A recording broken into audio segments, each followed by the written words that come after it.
এই বিল্ডিং যাবে যেই দিকে, কর্মী যাবে সেই দিকে, কর্মী যাবে সেই দিকে। এ মানি না, মানব না, আমাদের দাবি, আমাদের দাবি, আমাদের দাবি, আমাদের দাবি, এ মানতে হবে, মানতে হবে, আমাদের দাবি, আমাদের দাবি। এই জনগণের সেবা ছেড়ে আমরা কেন রাজপথে, জনগণের সেবা ছেড়ে আমরা কেন রাজপথে?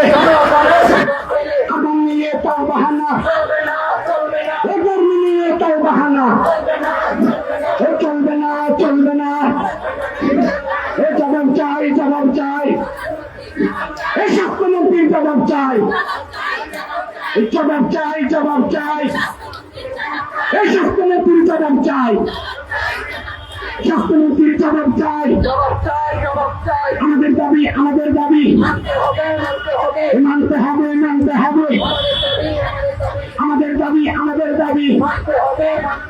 আগাম নিয়ে তাও বাহানা, এ কর্মী নিয়ে তাও বাহানা, এ বিল্ডিং গেছে সেই দিকে, এ আমরা যাবো সেই দিকে, এ বিল্ডিং গেছে সেই দিকে, এ জনগণের সেবা ছেড়ে এ আমরা কেন রাজপথে? জবাব চাই, জবাব চাই, এই স্বাস্থ্যমন্ত্রীর জবাব চাই, স্বাস্থ্যমন্ত্রীর জবাব চাই। এ 28 বছর সাধনা, এ 28 বছর সাধনা, এ পিতা থেকে দেব না, 28 বছর সাধনা, এ পিতা থেকে দেব না। আগুন নিয়ে তাও বাহানা, এ কর্মী নিয়ে তাও বাহানা, এ চলবে না, চলবে না, এ 28 বছর সাধনা, এ চলবে না, চলবে না।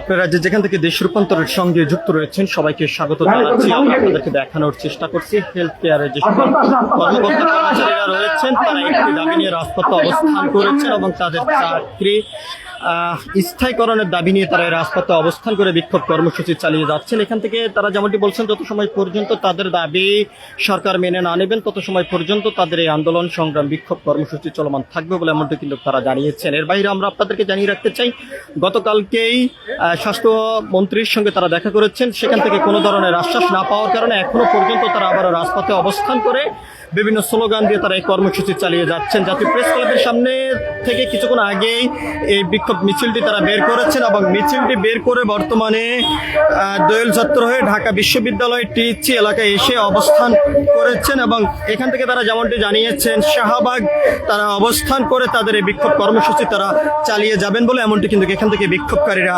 জানিয়েছেন। আমরা আপনাদেরকে দেখানোর চেষ্টা করছি এখান থেকে আমরা যেমনটি আরও জানতে পেরেছি বারবার তাদেরকে আশ্বস্ত করা হয়েছে, তবে এখনো পর্যন্ত তার কোনো বাস্তবায়নের রূপরেখা না পাওয়ার কারণে তারা রাজপথে এখনো অবস্থান করে বিক্ষোভ কর্মসূচি তারা চালিয়ে যাচ্ছেন বলে এমনটি কিন্তু আমরা দেখতে পাচ্ছি। এর বাইরে আমরা যদি আপনাদেরকে আরেকটি বিষয় জানিয়ে রাখতে চাই, গতকালকেই যে সচিবালয় যে বিষয়টি নিয়ে তারা আলোচনা করেছেন তাদেরকে নিয়ে সান্ত্বনা দিয়েছেন বলে এমনটি কিন্তু তারা জানিয়েছেন, তবে তার বাস্তবায়নের রূপরেখা কখন হবে তবে সেটি এখনো পর্যন্ত অনিশ্চিত এবং কবে এই বিষয়টি সরকার হাতে নিয়ে তাদের যে দাবি আকাঙ্ক্ষা সেটি পূরণ করবে সেই প্রশ্ন কিন্তু এখান থেকে বিক্ষোভ কর্মসূচিকারীরা কিন্তু করে গিয়েছেন।